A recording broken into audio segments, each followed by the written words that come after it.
Hi everyone. आज हम बात करेंगे CMA inter tax paper pattern June 2025 की।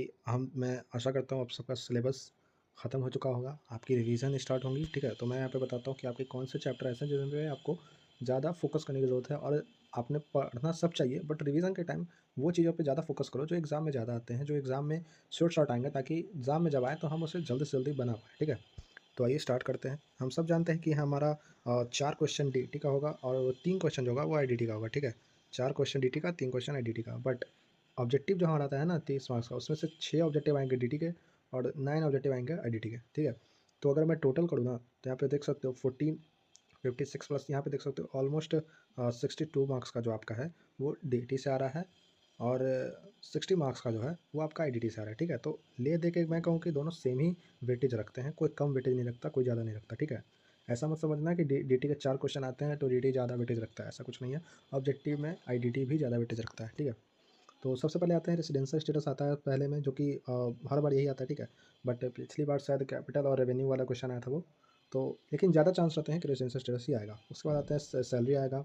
इसके बाद यानी 5 हेड्स आएंगे। ठीक है, हाउस रोटी, पीजीबीपी, कैपिटल गेन, आईएफओएस। ठीक है, उसके बाद आते हैं कैरी फॉरवर्ड ऑफ लॉसेस और सेट ऑफ, इन दोनों में से कोई एक साथ आ सकता है, या फिर टोटल इनकम या फिर क्लबिंग ऑफ इनकम, कोई एक आ सकता है। ठीक है, और भी सारे चैप्टर्स हैं जैसे एग्रीकल्चर इनकम, टीडीएस, ये सब भी आ सकते हैं, बट वो ज़्यादा आते नहीं हैं। ठीक है, यहाँ पे देखो डीटी का सिलेबस काफ़ी ज़्यादा है। ठीक है, और हर क्वेश्चन पूछना, क्योंकि 5 हेड्स तो 110% आएंगे। ठीक है, और रेसिडेंशियल स्टेटस भी आएगा 100%। बस यही एक क्वेश्चन है जहाँ पे जो भी बाकी चैप्टर, जो रिमेनिंग चैप्टर हैं उनमें से बस यही क्वेश्चन में आ सकता है। तो ज़्यादा बार यही आते हैं, तो इनका ही मैंने चांस लेके रखा है। ठीक है, ऐसा कहो तो क्वेश्चन 5 तुमको छोड़ना चाहिए, तुमको नहीं करना चाहिए, क्योंकि पता नहीं क्या आ जाए भाई, बहुत सारी चीज़ें हैं, कुछ भी आ सकता है। ठीक है, तो क्वेश्चन 5 तो मेरे हिसाब से छोड़ ही दो। उसके बाद आते हैं जीएसटी पे। यहाँ पे देख सकते हो 3 क्वेश्चन आते हैं। ठीक है, एक जीएसटी का थ्योरी आता है। ठीक है, और जीएसटी नेटवर्क, जीएसटीएन। सबसे पहले तुम्हारी फर्स्ट प्रायोरिटी का आना चाहिए वो आईडीटी। ठीक है, और तुम लोग बहुत कहेगी डीटी न्यूमेरिकल है, आईडीटी तो थ्योरी है, आईडीटी बोरिंग लगता है, याद करना पड़ता है। ठीक है, तो वो पर्सन टू पर्सन चेंज कर सकती है। ठीक है, बट मैं अगर अपनी बात कहूँ, मैं एक एवरेज बच्चा था। ठीक है, और मुझे जब टैक्स मिला ना तो मेरा टैक्स में भाई बहुत सर दर्द करता था। ठीक है, मैं तो, हम सब जानते हैं बहुत ज़्यादा दिक्कत होता है। तो टैक्स में अगर तुमको 50+, ईजिली 50+, केक वॉक 50+ लाना है ना, तो मैं आईडीटी बेटा पूरा करना होगा। ठीक है, आईडीटी में कुछ मत छोड़ना, कुछ मत। आईडीटी बहुत ईजी है। मैं अगर कहूँ ना तो टैक्स में आईडीटी बहुत ईजी है। तुम लोग बस पढ़ने की कोशिश करो, अपने लेक्चर्स को करो। ठीक है, और इसमें बहुत सारी चीज़ें जो हम normal day to day life में से हमारी जुड़ी हुई है। ठीक है, तो मेरा ये कहना है, ऐसा नहीं कहूँगा डीटी छोड़ दो, नहीं, तुमको डीटी में से भी 2 क्वेश्चंस करने हैं, बट मेरा सजेशन ये रहेगा कि 3 क्वेश्चन तुम आईडीटी का ही करो। ठीक है, क्योंकि आईडीटी में ज़्यादा कुछ नहीं पूछ सकता, आईडीटी का सिलेबस बड़ा है ही नहीं, इंटर में आईडीटी का सिलेबस बड़ा है ही नहीं। तो आईडीटी में तो लिटरली अगर मैं कहूँ ना, तुम 3 क्वेश्चन 42 का भी अटेम्प्ट करो ना, 30+ तुम इजिली सिर्फ सब्जेक्टिव से ला सकते हो।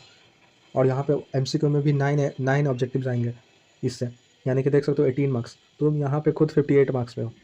ठीक है, तो इस बात को समझो। तो बहुत बच्चे आईडीटी को इग्नोर करते हैं, जो कि मुझे बहुत ख़राब लगता है, क्योंकि आईडीटी ही तुम्हारी नैया पार करा सकता है, और मेरी भी नैया इसने पार कराई है। मैंने जब मैं पेपर दिया था, मैं सबसे पहले आईडीटी को किया था।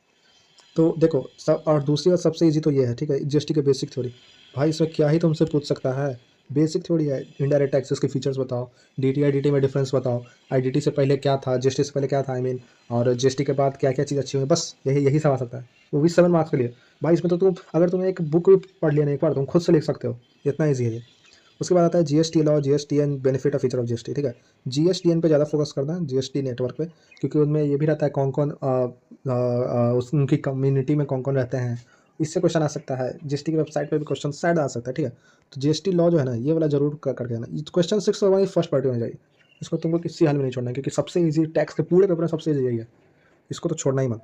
पूरा मॉड्यूल 1 कर लो। ठीक है, और इससे तुम्हारा आराम से हो जाएगा। और अगर तुम्हें समरी नोट्स या फिर क्वेश्चन बैंक चाहिए ना, हमारे टेलीग्राम चैनल पे आओ। यशवंत मंगल सर की एक किताब है जो उन्होंने खुद एग्ज़ाम के टाइम में फ्री की थी, मैंने वहीं से किया था ऑर्डर, और वहाँ पे उनका क्वेश्चन बैंक भी है, समरी बुक भी है, दोनों हमारे टेलीग्राम चैनल पे है। ठीक है, तो वहाँ से करो, तुमको बहुत ज़्यादा बेनिफिट मिलेगा, और वो एक्सक्लूसिव फॉर सीएमए ही है। उसके बाद आते हैं सप्लाई पे। ठीक है, अब इसमें मैं नहीं बता सकता आईडीटी में क्या होगा। आईडीटी में तुमको पूरा करना होगा supply, time of supply, place of supply, value of supply, ITC registration, GST और कस्टम। ठीक है, तो आईडीटी में तुम पूरा कर लो। उसके बाद आते हैं, अब देखो आईडीटी में तुम करोगे ना तो 42 में से 28 और 30 तो ईजिली ले आओगे। ठीक है, उसके बाद आते हैं डीटी पे। DDT में तुमको रेजिडेंशियल स्टेटस ईजी है, तुमको अच्छा लगता है तो कर सकते हो। इसमें तुम खुद देख सकते हो कि मुझे कौन सा पसंद है, ठीक है। इसमें से तुम खुद देख सकते हो कि मुझे 2 हेड कौन से अच्छे लगते हैं, 2-4 हेड जो मैं बना सकता हूँ। क्वेश्चन आया तो मेरी प्रैक्टिस अच्छी है और मुझे इस पर प्रैक्टिस करना है, मुझे आता है, ठीक है। तो IDT का पेपर अगर तुम्हें सिर्फ पास होना है तो भाई तुम्हें सिर्फ तुम्हें IDT अकेला भी पास करा सकता है। बट बहुत सारे बच्चों को एग्जामिशन लाना है और थोड़ा ज़्यादा नंबर लाने हैं, तो तुम DT में 2 क्वेश्चन यहाँ से तुम कर सकते हो।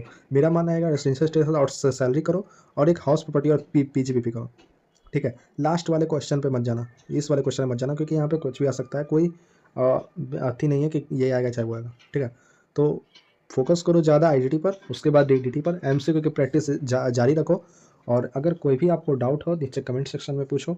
इधर जो समरी बुक है, जो क्वेश्चन बैंक है, टेलीग्राम चैनल से ले लो, उसका लिंक नीचे डिस्क्रिप्शन में है।